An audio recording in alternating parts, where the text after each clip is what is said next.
اعوذ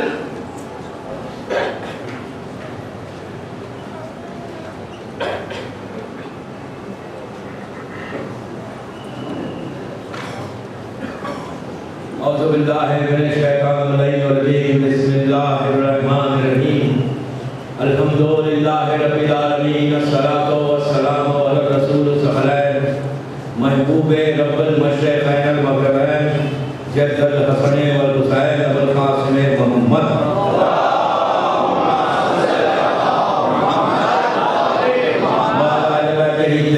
الطاہرین المعصومین المظلومین بسم اللہ الرحمن الرحیم ان الدین عند اللہ الاسلام صلی اللہ علیہ وسلم.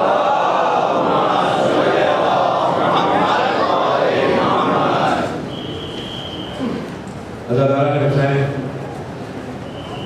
رضوی کالج بامبے کی یہ 30ویں تقریب تھرڈ مجلس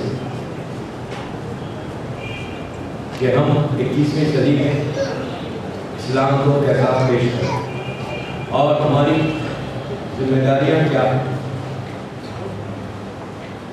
یہ ٹاپک بڑی واس ٹاپک ہے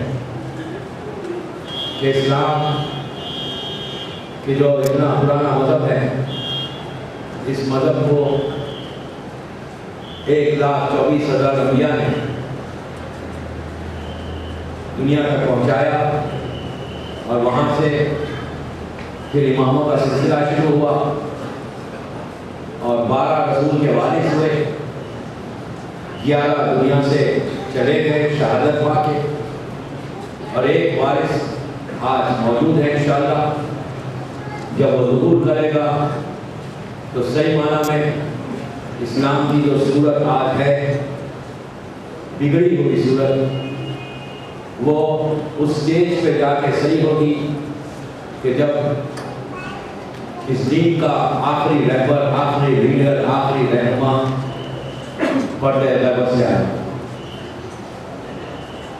لیکن ہماری جو ذمہ داریاں ہیں، ہماری جو ریسپانسبلٹیز ہیں کہ اسلام کے امیج کو جن لوگوں نے خراب کیا اور خراب کرتے چلے آ رہے ہیں، یہ آج سے نہیں کئی سالوں سے 1400 سال سے کم از کم وہ لوگ کہ جو اسلام کو جنہوں نے دل سے ایکسیپٹ نہیں کیا تھا انہوں نے یہ پلاننگ کی کہ ہم اسلام کو ظاہری طور پہ ایکسیپٹ کر لیں گے صرف اپنی جان کو بچانے کے لیے، اور جو ہماری مرضی میں آئے گا بعد میں، جو ہمارا مقصد ہے، جو ہمارا انٹینشن تھا کہ اسلام آگے نہ بڑھے لیکن ہماری کوشش بیکار ہوئی، تو اب ہم اسلام میں رہ کر اسلام کو نقصان پہنچائیں. کئی ایسی چیزیں ہیں کہ جس سے یہ محسوس ہوتا ہے کہ بعض وقت جب دشمن کمزور پڑتا ہے تو وہ گھر میں داخل ہو جاتا ہے اور گھر والوں کو بگاڑ دیتا ہے. اس نے یہ کیا. اب آپ دیکھیں کہ آج اسلام میں بڑے بند الفاظ میں بولوں گا، آپ سمجھیں کہ بعض ایسی جگہیں دنیا میں ہیں کہ جہاں اسلام میں زبردستی کی جاتی ہے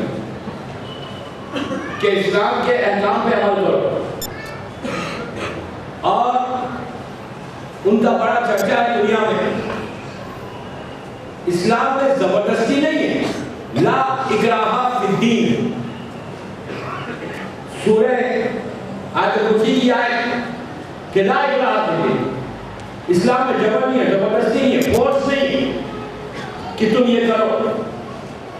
اگر فورس ہوتا تو جب پہلا اسلام آیا جناب آدم نے پیش کیا تو اس وقت آدم کے 2 بیٹے تھے، ایک حابیل اور قابیل. قابیل نے حابیل کو مارا، حابیل شہید ہو گئے، پہلا مرڈر ہوا دنیا میں. اس کے بعد قابیل باپ سے الگ ہو کر ایک نئی بستی اس نے بسائی، نئی لوکیلٹی میں چلا گیا دنیا کے ایک حصے میں، اور جا کر اس نے اسلام کو چھوڑ کر شیطانی مذہب کو اپنایا، ایکسپٹ کیا اور وہ اسے فالو کر رہا. اگر 200 برس کے بعد آدم کو جب حکم ہوا کہ جا کر قابیل اور اس کی اولاد کو تبلیغ کرو، پریچ کرو، اسلام کو بتاؤ، تو آدم نے جا کے فورس نہیں کیا بیٹے کو، بلکہ صرف جو پیغام کو پہنچانا تھا وہ پہنچایا، مسلسل تبلیغ کرتے رہے۔ فورس کر کے اسلام کو آپ امپلیمنٹ نہیں کر سکتے، اس لیے کہ مذہب آپ کو اس کی اجازت ہی نہیں دیتا۔ مسلسل بات ہے، آپ بیٹے کو کہہ سکتے ہیں، لیکن جتنا کہنا ہے اتنا ہی کہہ رہے ہیں، بتا رہے ہیں کہ اچھا ہے یا برا ہے، تو شیطان کی اطاعت کر رہا ہے تو اللہ کی اطاعت کر، سمجھاتے جا رہے ہیں، لیکن وہ نہیں مانتا۔ جتنے لوگوں نے مانا انہوں نے اسلام کو ایکسپٹ کیا، لیکن بات ہونے کے باوجود فورس نہیں کیا۔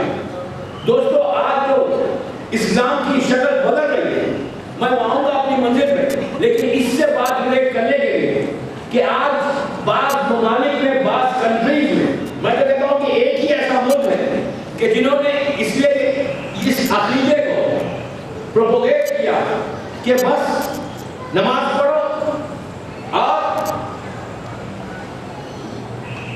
حج کرو، اور جمعے کی نماز کا زیادہ فورس ہے، مسلسل فورس کرتے رہے، اور آج بھی کر رہے ہیں۔ آپ اس ملک میں جا کر دیکھیں کہ اس ملک میں کیا ہے، اتنا فورس کرتے ہیں اور ایک عقیدے کو، ایک بلیف کو پروپوگیٹ کرتے ہیں دنیا بھر میں۔ آج دنیا بھر میں جو اسلام کو، میں آؤں گا اصل منزل میں، لیکن یہ بات یہاں آگے تو سن لیں کہ دنیا بھر میں ایک عقیدے کو، ایک بلیف کو جو مسلسل فورسفلی امپلیمنٹ کیا جا رہا ہے اسلام کی صورت خراب کرنے کے لیے، یہ کون لوگ؟ آج کی بات کر رہا ہوں، آج کی 1429 ہجری کی، 208 کی، کہ کون لوگ کہ جنہوں نے آج اسلام کی صورت کو مکمل طور پر خراب کیا، اپنے ملک میں فورس کر رہے ہیں کہ اسلام پہ عمل کرو۔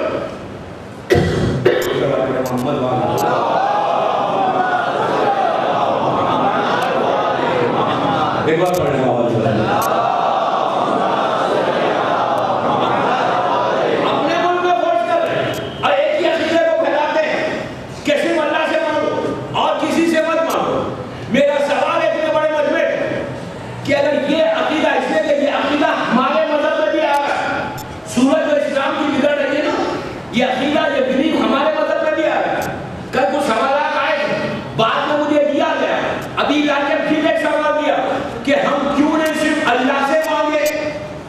کتنی اچھی بات ہے کہ اللہ سے مانگو، ہم ادھر ادھر نہیں جا رہے، ہم نہیں جا رہے، اللہ بھیج رہا ہے،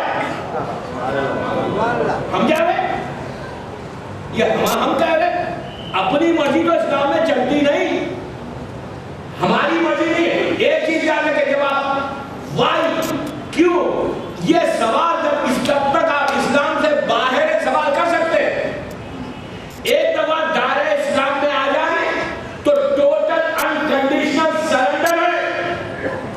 آپ یہ نہیں کہہ سکتے کہ میں نماز مغرب کی 3 رکعت کیوں 4 رکعت پڑھتا ہوں، فجر کی 2 رکعت میں 3 رکعت پڑھتا ہوں، I have a time، میں پڑھتا ہوں، کیا وقت پڑھتا ہے؟ نو، سفر کر رہے ہیں، ایک اسٹیج پہ 35 کلومیٹر کے آگے بڑھ گئے، خسر ہوا، آپ کہتے ہیں نو میرے پاس تو ٹائم ہے، میں پوری پڑھوں، کیوں پڑھوں 2 رکعت ظہر کی، پوری نماز پڑھتا ہوں۔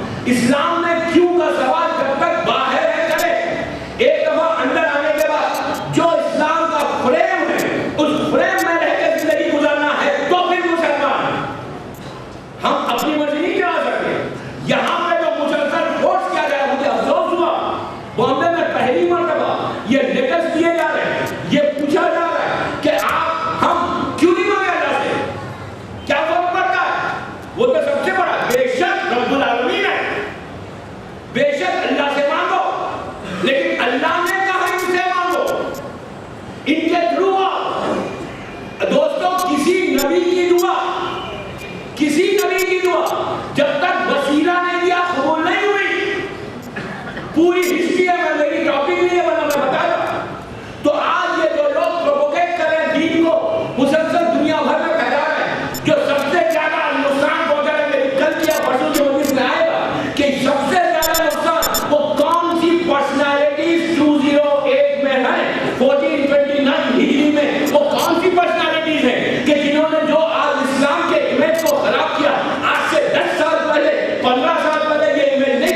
دنیا بھر میں لاکھوں ڈالر خرچ کر کے پروپوگیٹ کر رہے ہیں کہ صرف اللہ سے مانگو.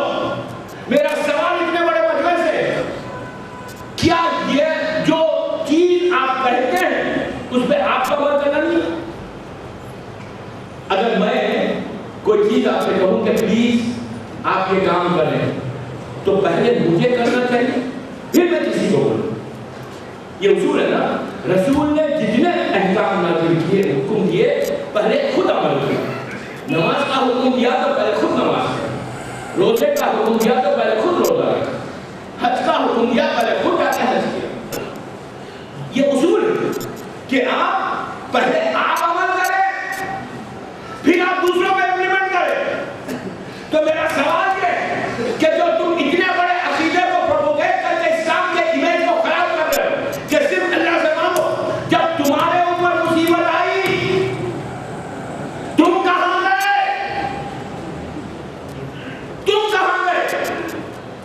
آپ پہ مصیبت آئی تھی تو آپ کے پاس تو اللہ کا گھر تھا. سبحان اللہ.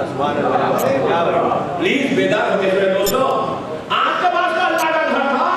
غلاف کعبہ کو پکڑ کے جہاں پہ دنیا بھر سے لوگ آ کے دعائیں پوری کروا رہے، اللہ کا گھر ہے، وہ ایک ہی گھر ہے اللہ کا. وہاں جا کر غلاف کعبہ کو پکڑ کر دعا مانگتے اور کہتے پروردگار ہمیں بچا لے. آپ کہاں گئے؟ آپ کا تو یہ عالم ہے کہ دنیا کا سب سے زیادہ سفید گھر تھا. میں کیا کروں؟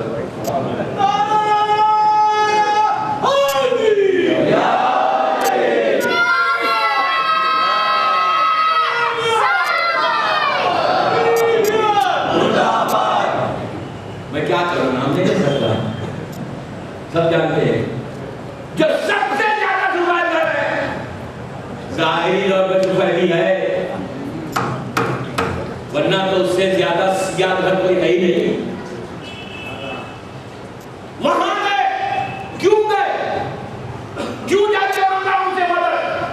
آپ کہہ رہے ہیں کہ کسی سے مت مانگو، اللہ سے مانگو.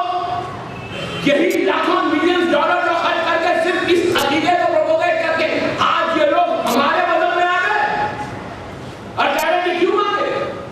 اسلام کے امیج کو انہوں نے اتنا تباہ کیا. یہ لوگ جا کر اپنے گھٹنوں کو ٹیک کر، دوستو میں بھی وہیں کہیں خلیج میں رہتا ہوں، مجھے واپس جانا ہے نا. دربار پڑے محمد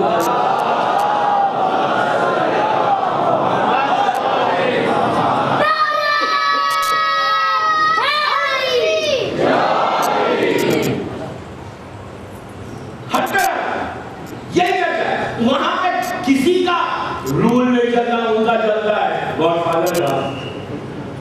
گاڈ فادر کیوں دے؟ گاڈ فادر کے پاس جو ریئل تمہارا گاڈ ہے اس کے پاس جاتے، اس سے مدد مانگتے. عالم یہ ہوا کہ انہوں نے جب 90 میں مصیبت آئی کے اوپر تو اس طرح جا کر گھٹنوں کو ٹیکا، اس طرح جا کے مدد مانگی کہ آج وہ ظالم ان کے پاس بیٹھ کر ڈکٹیشن کرا کر جو وہ چاہتا ہے آج اسلامی حکومت وہ ہو گیا. کون نقصان پہنچا رہا ہے؟ سورج کون بگاڑ رہا ہے؟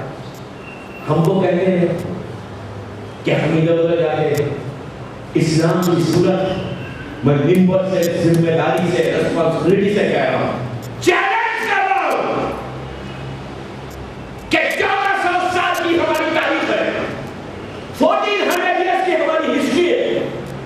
مجھے ممبر سے میں کہہ رہا ہوں 8 دن اور ہو. 1400 ایئرس کی ہسٹری میں ایک انسیڈنٹ بتاؤ کہ جہاں پہ علی کے چاہنے والے نے اسلام کے امیج کو خراب کیا. جو شیعہ تھا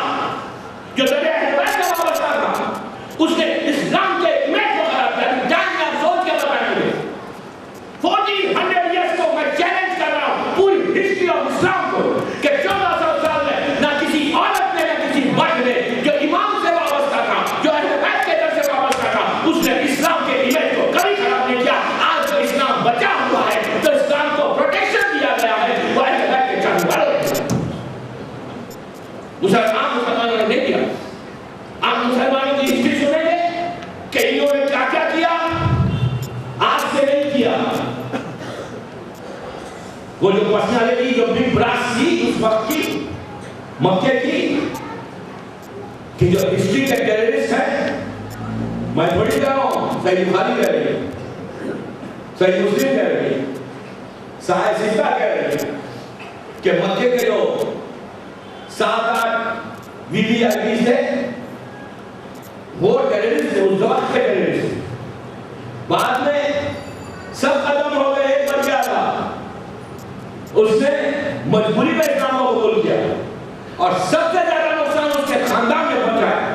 اب سنیا کہ بچے نے رسول کا کیا عمل کیا، پہلے دن سے لے کے 13 ایئرس کی پوری وہ لائف اسپین میں، پوری 13 ایئرس میں ایک دفعہ سکون سے بیٹھنے نہیں دیا. اسلام پھیل رہا ہے، لیکن ان لوگوں نے جو اس نے اسلام کو قبول کیا نقصان پہنچاتے رہے. اس وقت 2 پرسنالٹیز کا میں نے کہا تھا، جناب ابو طالب اور جناب خدیجہ، یہ 2 ہستیوں نے اسلام کو بچانا شروع کیا. اتنا ظلم کیا، اتنا ظلم کیا کہ ابو طالب اور خدیجہ کا انتقال ہو گیا. جب ابو طالب کا انتقال ہوا، اب ابو طالب کا دشمن بنے. یہ لکھا تاریخ میں کہ ابو طالب اگر مسلمان تھے تو ان کی نماز جنازہ کیوں نہیں پڑھائی گئی. اگر ابو طالب مسلمان تھے تو ان کی نماز جنازہ کیوں نہیں پڑھائی گئی. آج تاریخ میں ہے، اور ریئل دیکھیں تو ابو طالب کی نماز جنازہ نہیں ہوئی. لیکن یہ ہے جاہل جو لکھ رہے ہیں. جب ابو طالب کا انتقال ہوا اسی وقت اسے 3 مہینے پہلے بی بی خدیجہ کا انتقال ہوا. نماز خدیجہ کی بھی نہیں پڑھائی گئی. اب اعتراض خدیجہ پہ کوئی نہیں کرتا، خدیجہ پہ کرو گے دائرہ اسلام سے باہر ہو گے. اسی لیے نہیں نماز پڑھائی گئی تھی ابو طالب کی اور خدیجہ کی کہ اس وقت تک نماز جنازہ پڑھنے کا حکم نہیں آیا تھا. نہیں آیا تھا. دوستوں میرا سوال یہ ہے، یہ تو کہہ رہے ہو کہ ابو طالب کی نماز نہیں پڑھائی گئی، کیوں نہیں پڑھائی گئی؟ ارے جب حکم آ گیا تھا تو کہاں تھے؟ نہیں سمجھے؟ جب رسول کے میت پڑی ہوئی تھی، حکم آ گیا تھا تو رسول کی میت کو کیوں پڑھا؟ جب تک تھے، جب کیوں نہیں پڑھی؟ وہ نماز کیوں نہیں جاتے؟ یہ دونوں پرسنالٹیز ایسی ہیں اسلام کی کہ جنہوں نے اسلام کے ایمان کو پروٹیکٹ کرتے ہوئے 12.5 ایئرس تک رسول کو بچا لیا. ایک اسٹیج پہ آ کے دونوں چلے، جیسی گئے اللہ کا حکم آیا کہ میرے حبیب اب مکے میں تمہارا ظاہری طور پر پروٹیکشن کرنے والا کوئی نہیں، تم مکہ چھوڑ دو، مکہ چھوڑ دو. اب آپ اس سے اندازہ لگائیں کہ وہاں میں ابو طالب اور خدیجہ اللہ کی نگاہ میں کیا کہ وہ اس کی نگاہ میں سب سے بڑا ان کا یہ تھا کہ یہ لوگ رسول کی رسالت کو بچائیں گے. یہ بچا رہے، یہ پرسنالٹی اس وقت سب ہے. ابو سفیان بھی ہے، ولید بھی ہے، ابو جہل بھی ہے، ابو لہب بھی ہے، عتبہ بھی ہے، خالد بھی ہے، یہ سب موجود ہیں. اور یہ لوگ پوری کوشش کر رہے ہیں کہ اسلام کے ختم ہو جائے اسلام مکے میں. پلاننگ کر کے کہا کہ بہتر یہ ہے کہ ہم محمد کو ختم ہی کر دیں، ہمیشہ ہمیشہ کے لیے یہ چراغ کو بجھا دیں. ابو جہل نے پوچھا کہ اگر ہم ان کو قتل کریں گے تو بنی ہاشم ان سے بدلہ لیں گے. ابو سفیان نے ایک رائے دی، ابو لہب نے ایک انداز سے کہا. سب لوگ رائے دیتے رہے، ایڈوائز کرتے رہے کہ اس طرح مارو، اس طرح مارو، اس طرح مارو. سمجھ میں نہیں آ رہا تھا تو دیکھا کہ ایک بڑی داڑھی والا انٹر ہو گیا. ہمیشہ کرتے رہے ایسے لوگ ہوتے ہیں، سمجھے؟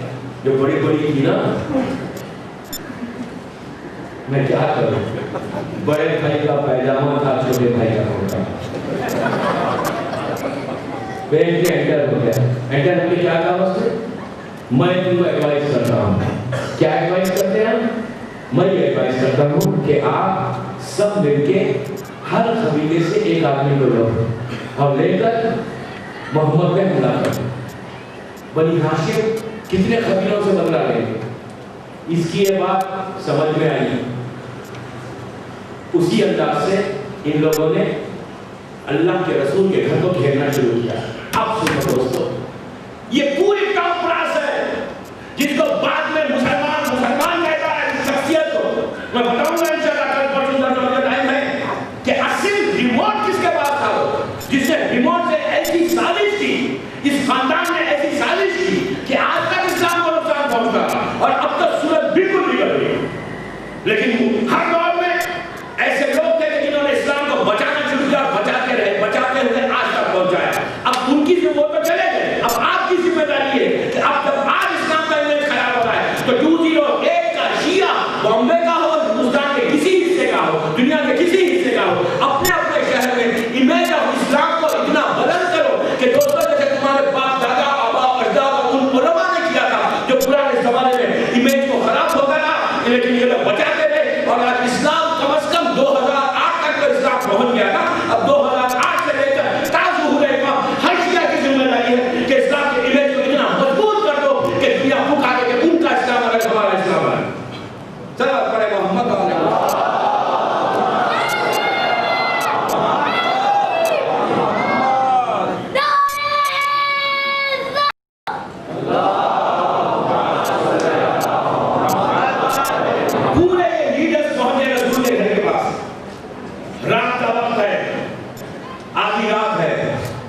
یہ لوگ تلواروں کو نیام سے نکال کر, آپ پلیز امیجن کریں 1400 ایئرز پہلے چھوٹے چھوٹے گھر تھے, چھوٹی چھوٹی دیوار تھی.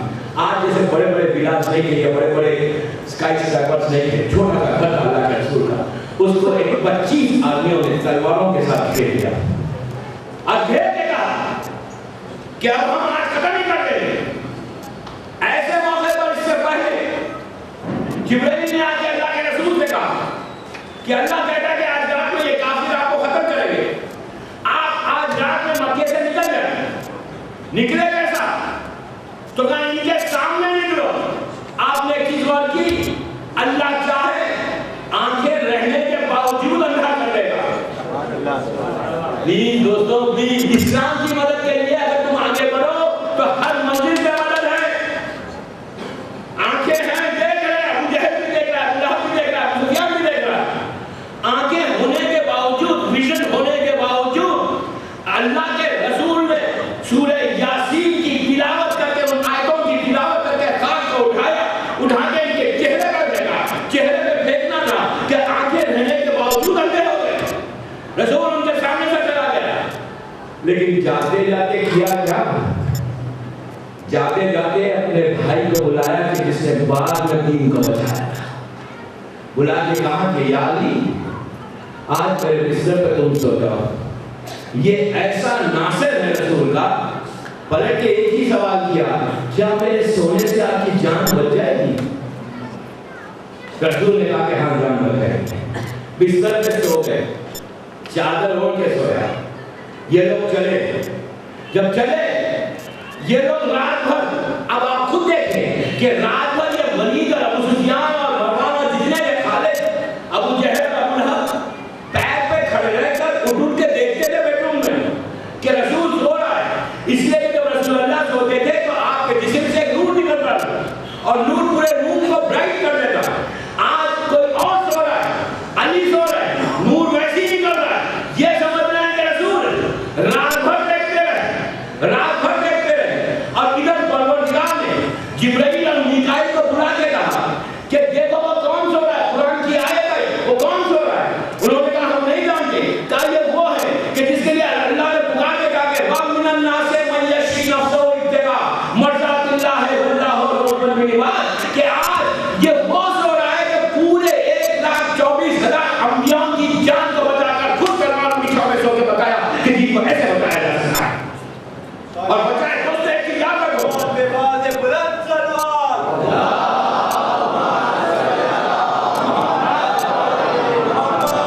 دوستو دو وقت ایسے ہوتے ہیں, پلیز بات سنیں, دو وقت ایسے ہوتے ہیں زندگی میں کہ جب نیند نہیں آتی, یا انسان اگر بہت ایکسائٹڈ ہو گیا, خوشی بہت مل گئی تو نیند نہیں آتی. یہ فطرت ہے، انسان کی نیچر ہے کہ اگر انسان کو خوشی بہت مل گئی تو نیند نہیں آئے گی، یا پریشانی ہوئی تو پھر نیند نہیں آئے گی. یا پریشانی ہے، آسان ہے کہ تلواروں کی چھاؤں میں سوئے گی، موت سر پہ ہے تو نیند کس کو آئے گی؟ موت سر پہ، تلواریں سامنے کھلی ہوئی ہے. علی کہتے ہیں کہ میں ایسا سویا کہ آج تک میں کبھی سویا نہیں، ایسی نہیں کر. اور جب سویا رات میں، صبح میں یہ پورے کافر انٹر ہوئے، جیسے انٹر میں تلواروں کو اٹھایا، علی نے چادر کو ہٹایا. سب نے کہا علی دو محمد کہاں ہے؟ تو کہا میرے حوالے کر کے گئے، میرے حوالے کر کے گئے. تو کہا کہ ہم نے تو آپ کے حوالے نہیں کیا تھا. تو کہا پھر؟ تو کہا مجھے کیا معلوم ہے؟ تو کہا ہماری پوری رات ویسٹ ہو گئی، پوری رات ویسٹ ہو گئی ہماری. ہم رات بھر کھڑے رہے اس انتظار میں کہ محمد کو مار دے.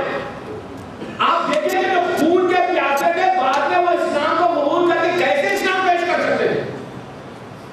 اب ڈھونڈنا شروع کیا. میں یہ تاریخ کیوں بتا رہا ہوں؟ آپ کو پتا چلے کہ اسلام کو صحیح معنی میں پروٹیکٹ کس نے کیا، امیج کو بچایا کس نے، اور کس نے اسلام کو نقصان پہنچایا، کس فیملی نے نقصان پہنچایا. اس لیے وہ family very important for the naan Islamic history. آگے بڑھے، اس لیے کہ اس کے بارے میں ابھی کچھ حال پہلے یہاں پہ بھی کچھ باتیں ہوئی تھی. میں نہیں کہہ سکتا، میں نہیں کہنا چاہتا ہوا کہ فیملی اسلام کے لیے بڑی امپورٹنٹ فیملی ہے. تو اس فیملی کا بیک گراؤنڈ ہمیں پتا چلے کہ یہ فیملی تھی کیا اور آج ہسٹری کیسے ان کو پیش کریں گے. اب یہ لوگ رسول کو ڈھونڈتے ہوئے چلے. اس زمانے میں بڑے ماسٹرز تھے جو پیروں کے نقشے دے کے بتا رہے تھے. جب رسول رات میں جا رہے تھے نا، تو جو اسلام کی بڑی اولڈ پرسنالٹی ہے، کافی صحیح شخصیت تھی، انہوں نے رسول کا پیچھا کرنا شروع کیا. رسول نے پلٹ کے پوچھا کہ تم کیوں آ رہے ہو میرے ساتھ؟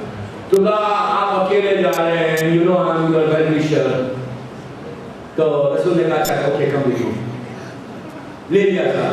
یہ بھی ویل وشر نہیں تھے، ان کے دل میں کچھ اور تھا.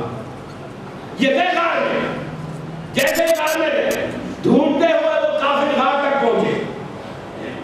اور بہت جیسے ہی پہنچے، ان کا جو مقصد تھا وہ کریٹ کرنا چاہتے تھے. یہ رونے لگے کہ کم از کم میری آواز سن کے اندر آ جاؤ، محمد یہاں ہے. یہ سب لوگ ہیں دوستو، بعض ایسے ہیں کہ جو سامنے آ گئے، بعض ایسے ہیں جو پردے کے پیچھے سے اسلام کو نقصان پہنچا رہے ہیں. یہ وہ لوگ ہیں کہ جو پیچھے سے ہپوکریسی کے ساتھ، منافقت کے ساتھ اسلام کو نقصان پہنچا رہے ہیں. یہ بھی بڑی پرسنالٹی ہے، میں نام نہیں لے سکتا نمبر سے.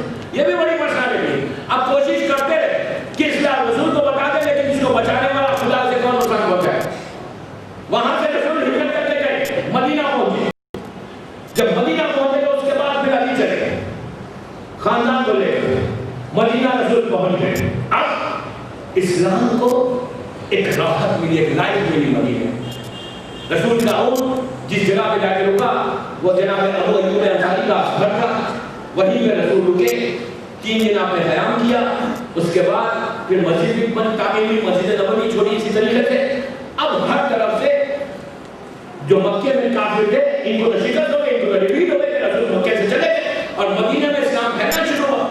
اتنے آسانی سے پھیلنے لگا کہ لوگ مسلمان ہونے لگے. اب سنیں آپ، جب ہر طرف سے اسلام پھیل رہا تھا مدینہ میں، تو یہ جو بڑی پرسنالٹیز ہیں، ان لوگوں نے کہا کہ اب ہم رسول میں حملہ کر کے رسول کو مدینہ میں رکھ کے ماریں گے. تو ان لوگوں نے ایک آرمی تیار کی، اور آرمی تھی 3000 سے روایتوں میں 10,000 کرے، 10,000 کی آرمی. آپ دیکھیں کہ کبھی رسول میں نے کہا تھا جو پہلی مجلس میں کہ کوئی ایک انسیڈنٹ بتاؤ کہ رسول نے ٹیررزم کے لیے یا آگے بڑھ کر کسی پہ حملہ کیا. رسول نے کبھی کسی پہ حملہ نہیں کیا. جب کسی نے رسول میں حملہ کرنے کی کوشش کی تو اس وقت رسول نے اپنے آپ کو پروٹیکٹ کیا. اسلام میں ٹیررزم نہیں ہے. میں بار بار یہ کہہ رہا ہوں کہ میری آواز ٹیک ہو رہی ہے. ہم ٹیررزم کے خلاف ہیں، ہم ٹیررزم کو کنڈم کرتے ہیں. We don't accept terrorism. ہم ہمیشہ کنڈم کرتے ہیں. ہمارا مطلب اسلام پیسفل ریلیجن ہے، امن و امان کا مذہب ہے. صرف ادھر مدینہ میں اسلام پھیل رہا تھا تو یہ جو بڑے بڑے مکے کے ٹیررسٹ تھے، ان لوگوں نے 10,000 کی آرمی کو جمع کیا اور جمع کر کے مدینہ کی طرف چلے. جب مدینہ کی طرف چلے، رسول کو معلوم ہوا جو رسالہ امام نے اپنی آدمی تیار کی. اب آپ سنیں دوستوں, میرا پوری مجلس کا اب خلاصہ سنو. کیوں میں آپ کو 2 دن سے آپ کے مولوں کو, بچوں کے مولوں کو بوجھ کرنا چاہ رہا ہوں. یہ کہ آپ کچھ کریں, آپ کچھ کریں. ایک چیز یاد رکھو بچوں, اگر تمہارے پاس کوئی چیز نہیں, کچھ نہیں ہے تمہارے پاس, لیکن تمہارے پاس جذبہ, وہ خواہش ہے, وہ وش ہے کہ I want to help Islam, I want to clear this image of Islam, اگر یہ جذبہ ہے نا تو تمہاری مدد ہوگی. اب سنو کیسے. 10,000 کی آرمی ادھر سے کافروں کی آتی ہے, رسول کے پاس کچھ نہیں ہے. 313 مسلمان تیار ہوئے, 313 کی 10,000 کی, اور جو 10,000 کی آرمی آ رہی تھی وہ ویل ایکیوپ تھی. ان کے پاس تلواریں بھی ہیں, ان کے پاس جانور بھی ہیں, ان کے پاس تیریں بھی, جتنا آرمی کا سامان ہو سکتا تھا. ویل ایکیوپ آرمی پوری مکے سے چلتی ہے مدینے کی طرف. رسول کے پاس آرمی نہیں ہے, فوج نہیں ہے, لیکن جو ان کے پاس لوگ ہیں نا, ان کے پاس جذبہ ہے, ایک خواہش ہے, ایک آرزو ہے کہ ہم اسلام کو بچانا ہے. پہلی جنگ اسلام کی, میں ڈیٹیل میں نہیں جا رہا, پہلی جنگ اسلام کی جنگ بدر ایک مقام ہے, آج بھی موجود ہے بدر, بدر آج بھی لوگوں نے سعودیہ میں. طائف یامبو اور مدینہ کے درمیان کا حصہ, یامبو ایک سٹی ہے اور مدینہ منورہ, اللہ مدینہ کی زیارت نصیب انشاءاللہ. یامبو اور مدینہ کے درمیان ایک حصہ ہے کہ جو بدر کے نام سے مشہور ہے. یہ آرمی بدر کی وہاں پہنچی, پوری 10,000 کی آرمی آ کے رکی. ادھر سے 313 جس کے پاس کئی لوگ پیدل ہیں, جانور بھی نہیں, پہنچے. اب آپ دیکھیں کہ کیسے خدا کی مدد ہوتی ہے. یہ بچوں کے دلوں میں خواہش پیدا ہو, آرزو پیدا ہو کہ ہم کچھ کریں. پہنچے, جنگ شروع ہوئی. میں جنگ کی ڈیٹیل میں نہیں جاتا. مسلمانوں نے رسول سے کہا کہ اللہ کے رسول, ہمارے پاس تو کچھ نہیں, ان کے پاس اتنی بڑی آدمی ہے, اور کون کون آیا تھا پتا ہے اس جنگ, اور کون کون واسیلے جہنم ہوا اس جنگ میں پتا ہے. ابو جہل مرا تھا, ابو لہب مرا تھا, عتبہ مرا تھا, ولید مرا تھا, صرف ابو سفیان بچ کے واپس گیا. اسلام کی پہلی جنگ کہ جنہوں نے اسلام کو ختم کرنے کے لیے آگے 10,000 کی آرمی میں پوری ٹاپ بلاس ختم ہو گئی تھی. مکہ ماتم کدا بن گیا. جب جنگ شروع ہوئی, مسلمانوں نے کہا کہ اللہ کے رسول, ہمارے پاس تو کچھ نہیں ہے, ہم کیسے لڑیں گے 10,000 سے. اللہ کے رسول نے عجیب جواب دیا, کہا کہ تمہارے پاس کچھ نہیں ہے نا, ظاہری طور پہ تم اس خدا کو مانتے ہو کہ جو قادر مطلق ہے. اللہ چاہے تو تم کو مدد کرے گا اور بھیجے گا. میری خواہش میرے بچوں سے یہی ہے. اب سنو بچوں, اللہ چاہے تو کیا کر سکتا ہے. ادھر 313, ادھر 10,000. رسول نے ہاتھوں کو بلند کیا, بلند کر کے کہا پروردگار میری آرمی کو دے, ادھر دے, میرے پاس کچھ نہیں ہے. اللہ نے کہا کہ قرآن کہہ رہا ہے, پکار کے کہہ رہا ہے قرآن. اللہ نے کہا کہ میں تم کو مدد بھیجوں گا, اس لیے کہ پہلی دفعہ اسلام کے لیے کوئی لڑ رہا ہے. مدد آئی, مولا کائنات نے 36 کافروں کو مارا. علی was very young at that time, very young, پوری جوانی ہے. ابو جہل سامنے آیا, پلٹ کے کہا تو ہی تو ہے جس نے سب سے زیادہ نقصان پہنچایا. ابو لہب ہے, اس کو مارا. ابو جہل ختم ہوا, عتبہ ختم ہوا, ولید ختم ہوا, ابو سفیان پیچھے ہوا. 36 بڑے بڑے لیڈرز کو مولا نے ختم کیا. جناب حمزہ, جناب دوسرے جو ساتھ تھے, وہ لوگوں نے لڑے. ایک یہ ایسا آیا کہ رسول کے پاس سے صرف 12 یا 13 شہید ہوئے. ان کے 10,000 میں سے 2,000 بچے اور وہ بھاگ گئے مکے. جب مکہ بھاگے, مکہ جا کر یہ کہنے لگے ایک دوسرے سے, پوچھا کہ اس کو کس نے مارا. اس نے کہا اس کو علی نے مارا. دوسرے نے پوچھا اس کو کس نے مارا, تو کہا علی نے مارا. کہا تمہارے ہاتھ پہ زخم جیسے ہوا, تو کہا علی ہے, علی کی طرف سے. ہر آدمی ایک ہی جملہ کہنے لگا کہ علی نے مارا, علی نے مارا, علی نے مارا. بات رسول تک گئی. مسلمانوں نے کہا کہ اللہ کے رسول آپ کہہ رہے ہیں کہ آسمان پہ فوج آئی تھی, فرشتے آئے تھے, قرآن کہہ رہا ہے. کافر کہہ رہے ہیں کہ علی نے مارا, ماجرا کیا ہے؟ تو رسول نے کہا کہ بے شک فوج آئی تھی, علی نے بھی مارا, انہوں نے بھی مارا, انسانی شکل میں آئے تھے. رسول نے کہا کہ جب آسمان سے ملائکہ چلے تو اللہ نے کہا ملائکہ کی جو آدمی آ رہی تھی نیچے، قرآن کہہ رہا ہے جب نیچے آ رہی تھی تو اللہ نے ان سے کہا کہ میں تمہیں اس شکل میں تو نہیں بھیج سکتا. سبحان اللہ. پلیز دوستو بیدار ہو جاؤ. اس شکل میں تو نہیں بھیجوں گا. ملک کی شکل الگ، آپ کی شکل الگ. تو کس کی شکل چاہتے ہو؟ تو اللہ کے رسول نے کہا کہ ملائکہ نے ایک آواز میں کہا اللہ کسی کی نہیں، مجھے علی کی شکل چاہیے.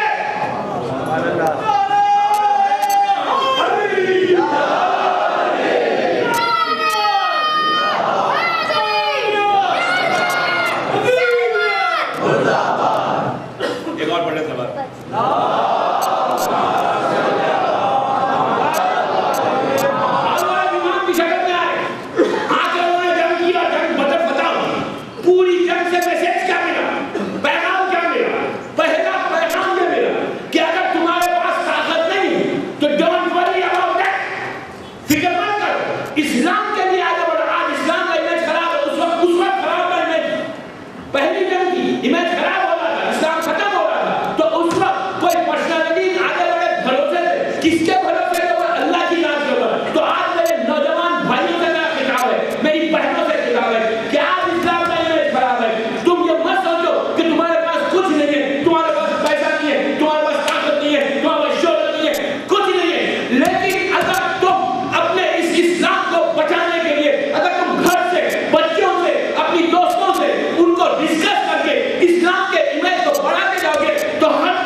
نہیں دوستو، یہ کبھی فکر مت کرو کہ ہم کیوں جائیں. میں جان کی بات نہیں کر رہا ہوں. ہم جان دینا نہیں. آج اسلام ڈیمانڈ نہیں کر رہا جان کا. آج اسلام کا ڈیمانڈ یہ نہیں کہ کروا لے کے روڈ پر نکل جائے. نو، یہ غلط ہے. آج اسلام کا ڈیمانڈ کچھ اور ہے.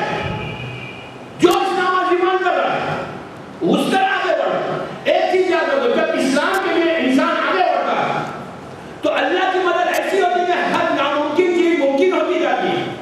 ہر امپاسبل پاسبل ہوتا جاتا ہے. تاریخ کے واقعات آپ کے سامنے ہیں.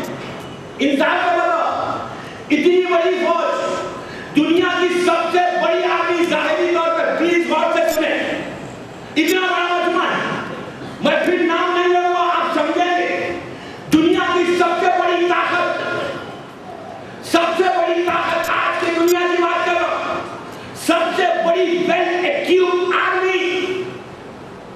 ان کے پاس اتنے خوبصورت ریڈارز ہیں کہ کیا سوچ رہے ہو وہ بھی بتاتے ہیں. پوری ویل ایکوپڈ آرمی کے ساتھ، پورے فورس کے ساتھ ایک چھوٹے سے گروپ نے حملہ کیا. دوستو بیدار ہو جاؤ. حملہ کیا 34 days تک لڑتے رہے. وہ کون سی طاقت تھی جو اتنی بڑی طاقت کو شکست دی؟ کون سی بڑی طاقت تھی؟ 34 days تک ہوتی رہی جنگ. 2 آدمی کو نہیں چھوڑا سکے.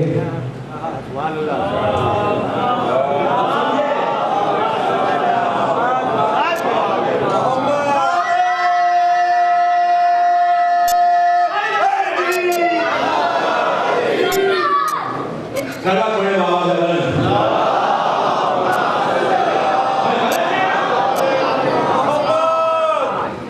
پتہ نہیں انڈیا کے پیپرز نے کیا بتایا. ہم جانتے پوری آرمی کو شکست ہوتی ہے. They accepted the defeat. ان کی ہسٹری میں پہلی مرتبہ کسی نے ان کو ڈیفیٹ کیا.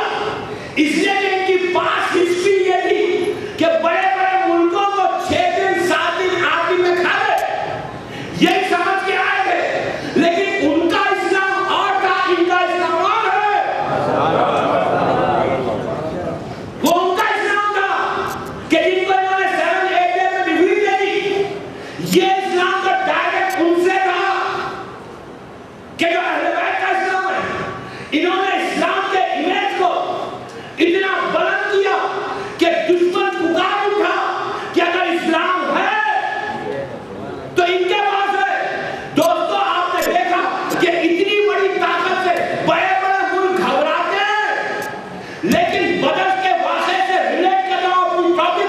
کہ بدر میں جو ہوا تھا وہی چیز یہاں پہ اس دنیا میں 2 سال پہلے یہاں پر ہو کر اللہ نے بتایا تم دین کی مدد کرنا چاہتے ہو تو گھبراؤ مت، دنیا کی بڑی طاقت کو گھٹنے ٹکا کے بتاؤں گا کہ فتح ہماری۔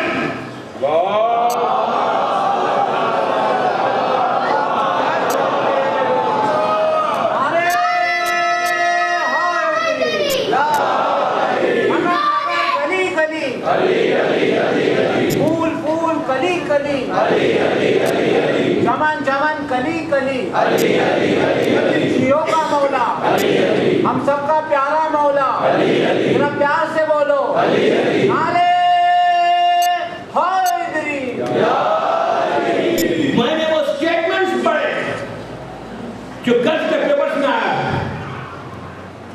وہ اسٹیٹمنٹس ان کے کہ وہ پریشان ہو گئے، بڑے بڑے ان کے جنرلز پریشان ہوئے۔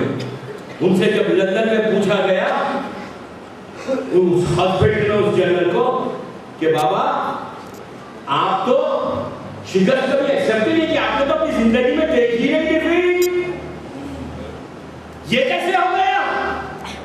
نہ ان کے پاس پورا ملک بھی نہیں ہے، ملک والے بھی کسی اور کو سپورٹ کر رہے تھے، ان کے پاس تو کچھ نہیں تھا، پھر ہوئی کیسے ڈیفیٹ؟ اتنی بڑی تمہاری آرمی فیل ہو گئی، ٹوٹل پلاننگ فیل ہو گئی، کیا ہوا؟ اس لیے کہ تم لوگ تو ایک قدم بڑھنے سے پہلے 10 مرتبہ اپنے گاڈ فادرز کو پوچھتے ہو۔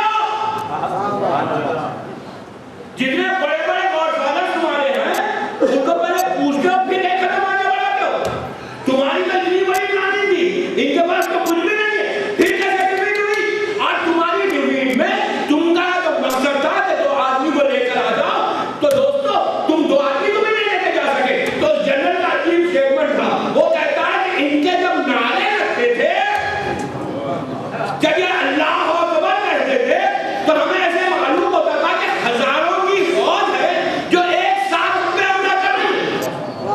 بدر میں کیا ہوا؟ آپ کیا سمجھ رہے تھے جب یہ لوگ آئے تھے اسلام کو نقصان پہنچانے تو کیا یہ لوگ ریکروٹ نہیں تھے؟ ابو سفیان، ابو جہل، ابو لہب زندگی کی بازی لگاتی تھی، لیکن وہی بات جب اللہ کی مدد آتی ہے تو میری پوری تحقیق کا کنکلوژن یہ میرے بچوں سے، میرے بھائیوں سے، کہ میرے نوجوان بھائیوں، میری بہنوں سنو، تمہاری ذمہ داری ہے 201 میں کہ تم اپنے اس امیج کو، تمہارے مذہب کو، تمہارے اسلام کو اتنا بلند کرو، آہستہ آہستہ ہی کرو، اللہ کی ذات پر بھروسہ کرو، اگر وہ تمہاری جو مدد چلنے لگے گا تو تمہیں عزت بھی ملے گی، تمہارا مقام کرے گا، ورنہ غلامی میں چلے جاؤ گے ہمیشہ ہمیشہ۔ یہ ذمہ داری ہے ہماری، جب تک امام کا ظہور نہیں ہوتا ماں باپ بچوں کو انکریج کریں گے پیسفلی۔ ہم we have to do something for Islam, we have to create a image۔ ہمیشہ پیسفل پروٹیسٹ کرو، پیسفلی بات کرو، اتنی محبت سے اپنے اسلام کو پیش کرو کہ تمہاری محبت کو دیکھ کر لوگ اسلام پہ آئے۔ ہر معصوم کا یہ کلمہ اللہ کا رسول یہ کہہ رہا ہے کہ تم اپنے کردار کو، اپنی زبان کو اتنی میٹھی مٹھاس پیدا کرو، تمہاری زبان میں اتنی سویٹنس پیدا کرو کہ جب تم بات کرو تمہاری گفتگو کو، تمہاری ڈائلاگ کو، تمہاری کنورسیشن کو سن کے لوگ یہ کہتے ہیں اسلام اتنا اچھا ہوتا ہے۔ یہ ہماری ذمہ داری ہے، یہی چیز بتانے کے لیے حسین کربلا آئے تھے۔ مظلوم امام جو کربلا آئے یہ وہی نہیں آئے، اس کے پیچھے مقصد تھا کہ دین بچے، اور حسین نے ایسے بچایا اس دین کو کہ ہمیشہ ہمیشہ کے لیے یزید ختم ہو گیا، حسین بچ گئے۔ دوستو جب 61 ہجری میں یہ واقعہ ہوا تو اس وقت بھی امیج ٹوٹلی شیٹرڈ تھا، ختم ہو چکا۔ حسین نے چھوٹے چھوٹے بچوں کے ساتھ اس میدان جنگ میں پہنچ کر اس طرح اپنی ذمہ داری سمجھ کر، ریسپانسبلٹی سمجھ کر آگے بڑھے اور دین کو بچایا۔ آپ انصاف سے بتائیے کہ اگر حسین نہیں آتے تو کیا فرق پڑتا؟ کیوں حسین اکیلے نہیں آئے، بچوں کو بھی لے کے آئے، چھوٹے چھوٹے بچے حسین کے ساتھ ہیں۔ حسین نے اسلام کے اوپر مصیبت آئی تو بچوں کو بھی قربان کیا. یہ جذبہ ہمارے پاس بھی تو پیدا ہو کہ ہم بھی اپنے بچوں کو دین سکھائیں. ہمارے پاس ٹائم نہیں ہے, وی ڈونٹ ڈو دس. لیکن آپ دیکھیں کہ امام حسین کی ٹیچنگ کیا ہے, ان کے سینس کیا ہے, ان کا عمل کیا ہے, کہ وہ کیسے آگے بڑھ رہے ہیں. عزیزو, ہر گھر میں ہر ماں باپ کی ذمہ داری ہے, ہر ماں باپ کی ریسپانسبلٹی ہے کہ اگر تمہارا جوان بیٹا ہے تو کم از کم اس کو بتاؤ کہ بیٹا اسلام کو اس طرح خوبصورت طریقے سے پیار سے, تمہاری تو ذمہ داری ہے, آج نہیں کر سکتے کل کرو, کل نہیں کر سکتے پرسوں کرو, لیکن ڈو سم تھنگ, اس جذبے کو پیدا کرو. دوستو, جب انسان کے پاس یہ جذبہ پیدا ہوتا ہے نا تو انسان بلندیوں میں جانے لگتا ہے, گھر کے پرابلم سالو ہوتے ہیں. انشاءاللہ میں کل بتاؤں گا کہ جو پرابلم ہمارے آ رہے ہیں نا, بیکاز اس لیے آ رہے ہیں کہ ہم ریلیجن سے دور ہوتے جا رہے ہیں, اسلام سے دور ہوتے جا رہے ہیں. اگر کسی کو فائنینشیل پرابلم ہے, کسی کے گھر کا پرابلم ہے, یہ سب جو پرابلمس آ رہے ہیں کیوں آ رہے ہیں کہ ہم بادر نہیں کرتے اپنے ریلیجن کو. دین بٹ وی آسک اللہ کہ پلیز ہیلپ می. وہ تو کریم ہے, وہ تو دے رہا ہے, لیکن آپ دین کے لیے کیا کریں. دوستو, یہ میرا آج آپ کو سمجھ میں عابد بلرانی کی بات نہیں آئی. کل اگر امام زمانہ ضرور کرے, کل امام وقت آئے اور آ کر پوچھے کہ غیبت کبریٰ میں تم نے کیا کیا میرے دین کے لیے, تم نے میرے جد کے دین کے لیے کیا کیا, what you have done for Islam, تو ہر شیعہ کی ذمہ داری ہے وہ جواب دے گا امام کو. اس لیے کہ اگر امام پردے میں ہے تو آپ یہ مت سمجھے کہ ہم سے کوئی پوچھنے والا نہیں ہے. nobody will ask us, no. ظہور ہے امام کے بعد. اگر ہماری نظروں کے سامنے ظہور انشاءاللہ ہو گیا, اور دعا بھی یہی ہے کہ ظہور ہو, تو ظہور ہونے کے بعد امام سے پوچھا جائے گا کہ تم نے کیا کیا, تم نے کیا کیا. یاد رکھیں, جس نے بھی جس انداز سے بھی کیا, اگر کیا ہے تو اس کا اجر اللہ کی بات میں اتنا ملے گا, امام اس کو سینے سے لگائے گا. اور اگر نہیں کیا اور تم نہیں کرنا چاہتے اسلام کے لیے, تو پھر تم شیعہ کیسے ہو. شیعہ کا جیسے میں نے کہا, شیعہ کوئی شیعہ نہیں چاہیے امام کو, ریولیوشنری شیعہ چاہیے, ایک خرابی شیعہ چاہیے, بولنے والا شیعہ چاہیے, خاموش شیعہ نہیں چاہیے. خاموش لاکھوں کی تعداد میں تھے, کسی کا نام تعریف میں نہیں ہے, ان کا نام باقی ہے کہ جو ریولیوشنری تھا, جو بولتا تھا, ختم ہو گیا, شہید ہو گیا, لیکن دین کے لیے بولا تو خاموش رہتا. زندگی گزارنا ہے تو پھر ابو ذر کی زندگی کیا ہے, سلمان کی زندگی کیا ہے. جب بھی ابو ذر کا نام سنتے خوش ہوتے, سلمان کا نام سنتے خوش ہوتے. صرف خوش ہونا نہیں ہے, you have to do something. خاموشی ہے کہ کیا ہوتا, اپنے کاروبار میں مصروف ہے, بزنس میں مصروف ہے, جاب میں مصروف ہے, اور کہتے ہیں ہمیں بس ٹائم نہیں ہے. دوستو, you have to spare some time for your religion. 5, 10, 15 minute اگر spare نہیں کرتے تو tomorrow your imam is going to ask you.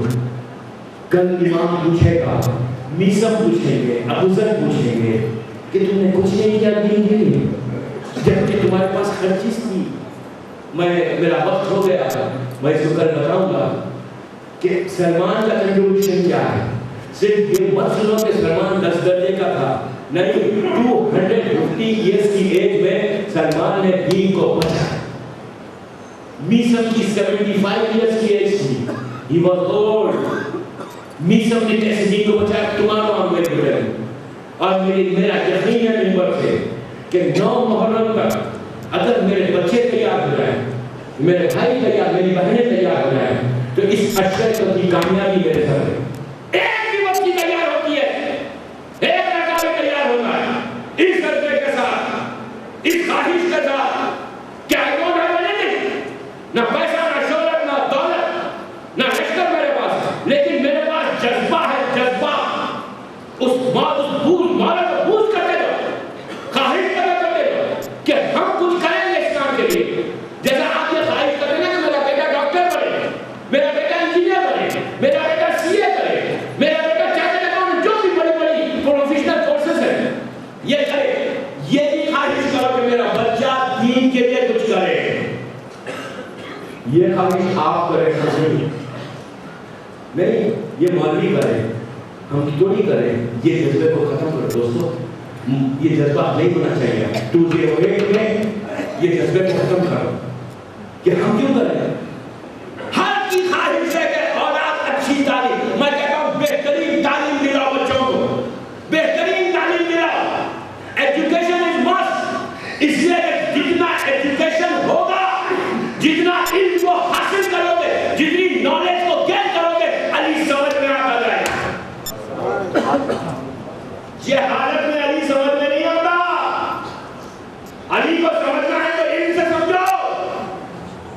جہالت امیر شام کی سیرت ہے، علم علی کی سیرت ہے۔ مولا نے کیا کہا علم کے لیے؟ مولا کا ریکارڈ جملہ ہے نبی البلاغہ میں، عجیب جملہ ہے علم کے لیے۔ سنیں دوستو، امام نے ارشاد فرمایا کہ اگر علم کو حاصل کرنا ہے، اگر وہ علم کسی منافق کے پاس بھی ہے تو جاؤ اور لو، اس لیے کہ یہ تمہاری کھوئی ہوئی میراث ہے جو چلی گئی۔ مولا کا جملہ سنیں، مولا کا جملہ سنیں، یہ تمہاری میراث ہے جو وہاں چلی گئی۔ علم حاصل کرو، علم۔ اللہ نے مزاج کو اچھا رکھے، اتنا انہوں نے پرووائڈ کیا۔ کتنے ہمارے بچے انجینئر بن رہے ہیں، جب فیسلٹی ہے تو علم کیوں نہیں کرتے؟ جہالت میں رہ کے اسلام کو سمجھنا چاہتے ہو۔ آج تو اسلام کو سب سے زیادہ نقصان پہنچا ہے وہ جہالت کی وجہ سے، علم سے نہیں۔ علم ہوگا تو جہالت ختم ہوگی، یہ خون جو بڑھ رہا ہے ختم ہوگا۔ کوشش کرو دوستو کہ جب علم کو حاصل کرو نا، اس کے ساتھ عزت میں کبھی پیدا کرو کہ ہمارے بچہ دین کے لیے کچھ کرے۔ سب پڑھے محمد وغیرہ۔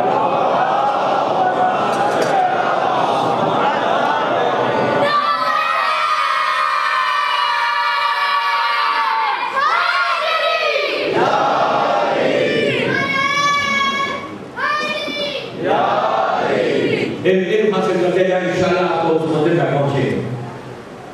اس لیے کہ یہی جہالت تھی یزید کے پاس کہ جس کی وجہ سے اس نے حسین کو شہید کر دیا۔ علم ہوتا تو کبھی حسین اس ظلم سے شہید نہیں ہوتے۔ دوستو، 4 محرم کی رات ہے، 3 دن بھی گزر گئے، اب صرف 6-7 دن رہ گئے ہیں۔ اللہ ہماری سزاداری کو قبول کرے۔ دوستو، یہ بہت بڑی نعمت ہے، یہ رونق ہے، یہ اس طرح جمع ہونا، اس طرح حسین کا ماتم کرنا، ذکر کرنا، یہ بہت بڑی فضیلت ہے، بہت ثواب ہے۔ اس لیے اس عظیم وقت میں اس عزاداری کو بچانے کے لیے ماں نے اپنی اولاد کو بیچا، عورتیں بیوہ ہوئی، بچے یتیم ہوئے، عزاداری کو بچانے کے لیے۔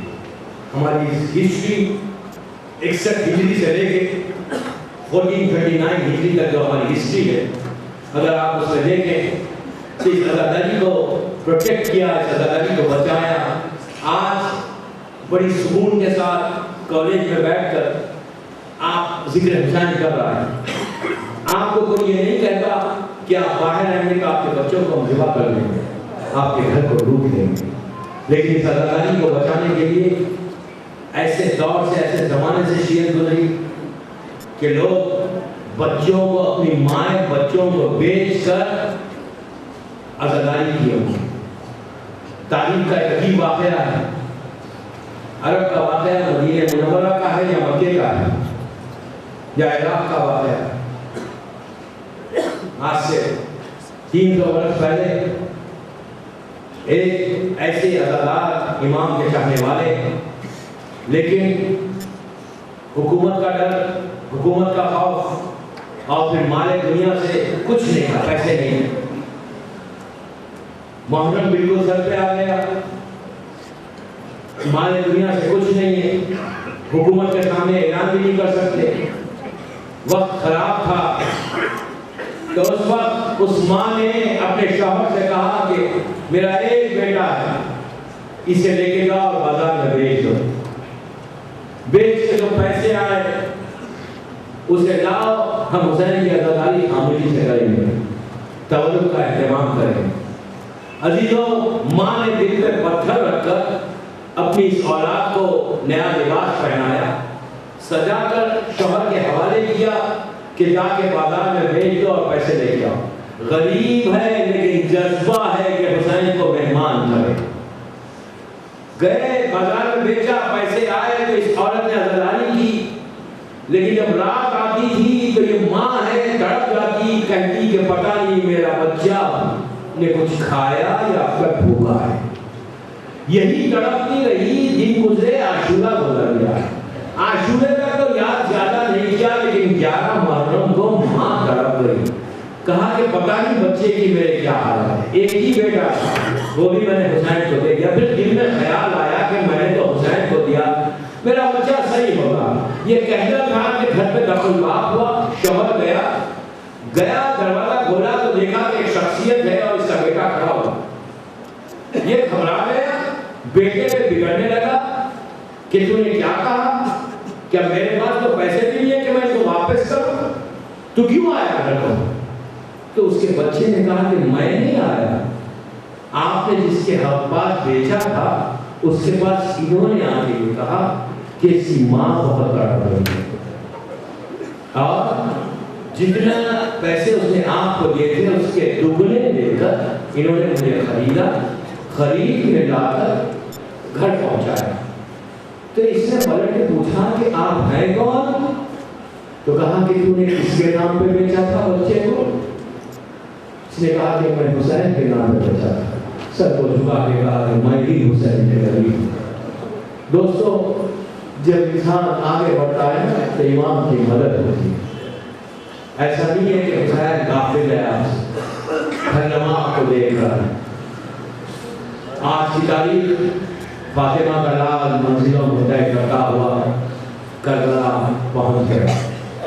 حسین جب کربلا پہنچ رہے تھے تو راستے میں ایک ایسے مقام پہ قافلہ رکا ہوا تھا کہ عباس نے آ کے کہا کہ مولا سامنے سے ایک لشکر آ رہا ہے۔ کربلا سے پہلے جب لشکر قریب آیا تو حسین نے دیکھا کہ خود کا لشکر ہے اور پیاسا ساقی کوثر کا لال ہے، یہ کیسے گوارا کرے کہ سامنے کوئی پیاسا ہو۔ پلٹ کے جناب عباس نے کہا کہ بھیا مشکوں کے منہ کھول دو، جتنے خود والے ہیں سب کو پانی پلاؤ اور جانوروں کو بھی پانی پلاؤ۔ عباس نے کہا کہ مولا ہمارے ساتھ سیلانیاں ہیں، بیویاں ہیں، تو کہا یہ حسین گوارا نہیں کر سکتا کہ کوئی پیاسا مر جائے اور حسین پانی کو روک لے۔ خود امام نے آگے بڑھ کر سب کو پانی پلایا۔ جب پانی لشکر ہوگا پی چکا، سیل ہو گیا، زندگی مل گئی، خود نے آگے بڑھ کر امام حسین کے لجام پہ ہاتھ ڈالی اور ڈال کے کہا کہ فرزند رسول میں آپ کا راستہ روک دوں گا، آپ کو کوفے جانے نہیں دوں گا۔ بس یہ کہنا تھا۔ امام نے ایک جملہ کہا، امام نے کہا خود تیری ماں تیرے غم میں ہوتی، کس کی وجہ کی جو مجھے ہوتے۔ تو خود نے پلٹ کے کہا کہ مولا عرب کی زمین پر کسی ماں کا کوئی ایسا بیٹا نہیں ہے جو مجھے اس طرح مجھ سے کلام کرے، لیکن آپ کی مادر گرامی کا نام میں آسمانوں کے نیچے نہیں لیتا، فاطمہ کا نام آسمانوں کے نیچے نہیں لیتا۔ عزیزو، خود نے فاطمہ کا احترام کیا تھا تو امام نے خود کو وہ عزت دی کہ جب خود گھوڑے سے زمین پر آیا تو قریب جا کے کہا خود کتنا اچھا تیری ماں نے تیرا نام ہو رکھا ہے۔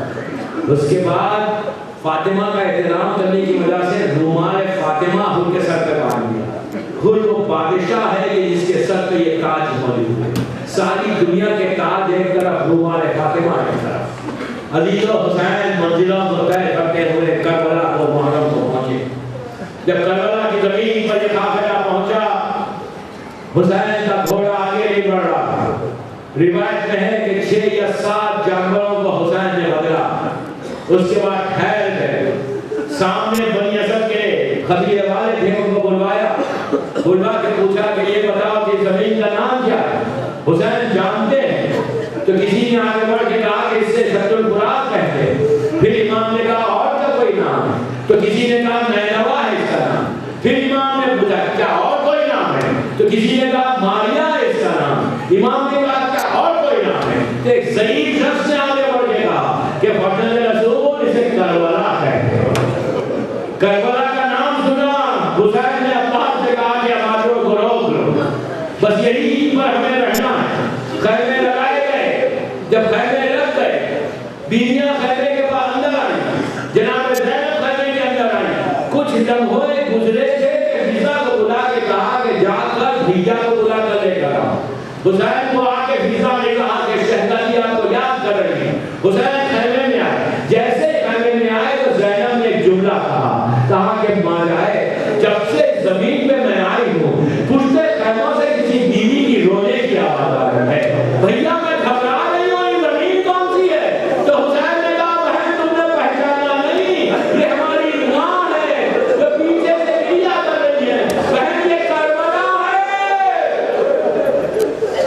اسی طرح فرصت ہے، اسی طرح فرصت ہے، کیا آپ کو فاطمہ دعائے عزیزوں چوتھی کی رات ہے، خیمے لگائے گئے، حسین نے بنی اسد کے قبیلے والوں کو بلوا کے پوچھا کہ زمین کس کی ہے اور میں خریدنا چاہتا ہوں۔ ان لوگوں نے کہا کہ فرزند رسول ہم آپ کو یوں ہی دے دیں لیکن اس زمین پہ مت ٹھہرے، اس لیے کہ ہم نے اپنے بزرگوں سے سنا ہے کہ زمین کسی کو راحت نہیں آئے گی۔ حسین نے کہا لیکن یہ زمین ہمیں راحت آئے گی، اب ہم قیامت تک یہیں رہیں گے۔ امام نے زمین کو خریدا، ان کو پیسے دیے، خریدا زمین کو، زمین کو خرید کے پھر ہبا کر دیا، پھر گفٹ کر دیا اور کر کے کہا سنو یہاں پہ 10 محرم کو ہماری شہادت ہو جائے گی، شہادت کے بعد اگر میرے زائرین آئے تو ان کو مہمان کرنا۔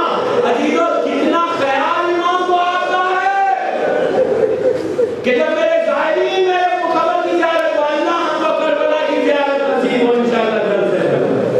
وقت گزرا، امام نے بنی اسد کے مردوں کو بلا کے کہا کہ سنو 10 کو ہماری جب شہادت ہو جائے یزید کے لشکر والے اپنے اپنے ساتھیوں کی میتوں کو دفن کر دیں گے، تم آنا اور ہماری میتوں کو دفن کرنا۔ اس کے بعد امام نے عورتوں کو بلوایا، عورتوں کو بلوا کے کہا کہ اگر تمہارے شوہر اگر حکومت کے خوف سے ہمیں دفن نہیں کرے تو پانی کے بہانے آنا اور ہمیں دفن کر دینا۔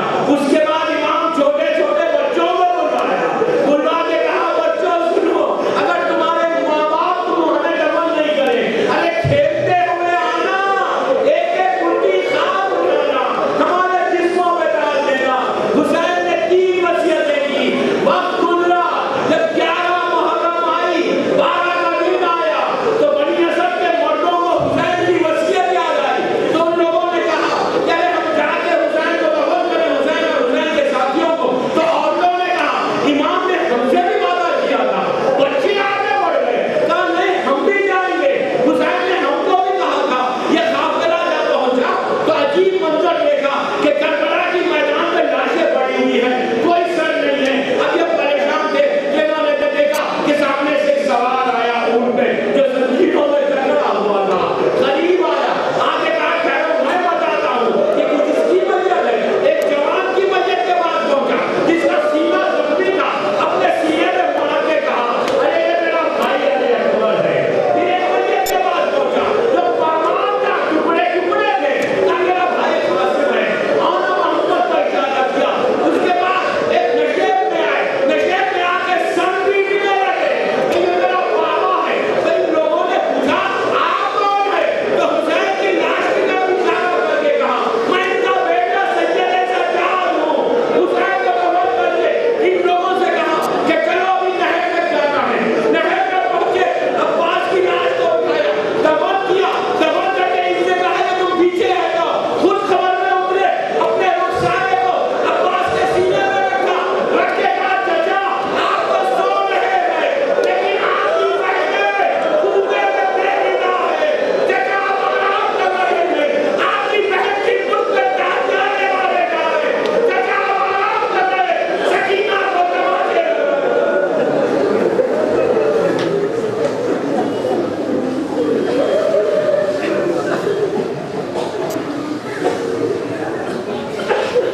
پروردگار مظلوم کربلا کی مصیبتوں کا واسطہ ان آنکھوں میں رحمت